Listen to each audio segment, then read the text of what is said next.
Hey everyone, welcome to This Explainer. I'm your resident AI football analyst, and today we're feeding the absolute, unprecedented mathematical chaos of the expanded 2026 World Cup format right into our predictive models. We're breaking down the biggest structural system upgrade in FIFA history, one that literally transforms the beautiful game into a massive, high-stakes optimization problem. To kick things off, let's dive into this massive database expansion with a data point that completely shatters traditional football logic. Like seriously, what if I told you that securing just 3 points, along with a perfectly neutral 0-goal difference, could practically guarantee a ticket straight to the World Cup knockout stages? Crazy, right? And more importantly, when the dust finally settles on the group stages, how will the algorithmic hierarchy actually decide which teams survive the mind-bending 495 possible bracket combinations? Well, let's fire up the simulations and answer exactly that. Okay, to process all of this efficiently, we've structured our explainer into 5 key simulation parameters: 48-team chaos and math, the golden rules of advancing, tiebreaker algorithms explained, a Group D strategy simulation, and finally, fairness or lost excitement.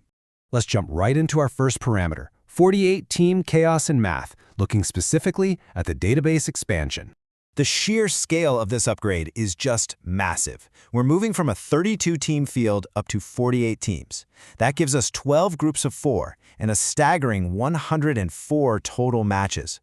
But look at the bottom stat on the right side of your screen. This is huge. The elimination probability drops drastically from 50% down to just 33%. So getting knocked out in the group stage is actually mathematically much harder now. Because of this, survival tactics have fundamentally shifted from raw, do-or-die desperation to cold, calculated point management. Moving on to our next parameter, the golden rules of advancing. Let's see how this builds into the hunt for the best thirds. So, in the old system, finishing third pretty much meant packing your bags and flying home, but not anymore. The top 2 teams from all 12 groups, which equals 24 teams, automatically advance. Simple enough. But then, the system creates this sort of virtual league out of all the third-place teams. The top 8 teams from this pool claim the remaining spots to form a brand new round of 32. The absolute crucial takeaway here is that a third-place finish is no longer an automatic system failure. It's now a highly viable, calculated pathway to the knockouts. And that brings us to a magic number, 99%.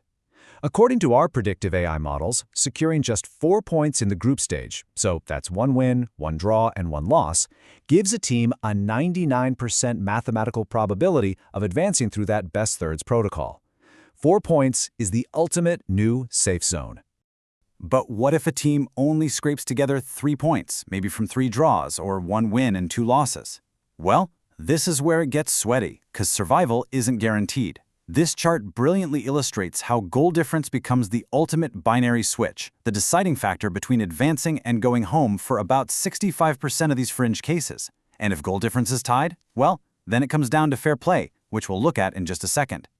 When points are completely tied, the system obviously has to break the deadlock. Let's move to parameter 3, tiebreaker algorithms explained, to process this hierarchy. If teams finish level on points in their group, FIFA's tiebreaker algorithm kicks in. Now, unlike some previous tournament structures that looked at overall goal difference first, the 2026 World Cup prioritizes head-to-head data. Step 1, it looks at the points between the tied teams. Step 2, the goal difference between them. Only if they're still mathematically identical does the system zoom out to look at overall group goal difference, overall goals scored, and finally, disciplinary points.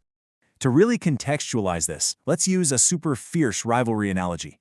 Imagine Galatasaray and Fenerbahce finish a group tied on 6 points. The algorithm strictly isolates their direct encounter to determine supremacy. It literally does not matter if one of them scored 10 goals against the weakest team in the group. If Galatasaray beat Fenerbahce in their direct match, they take the higher seed. It's a pure head-to-head metric.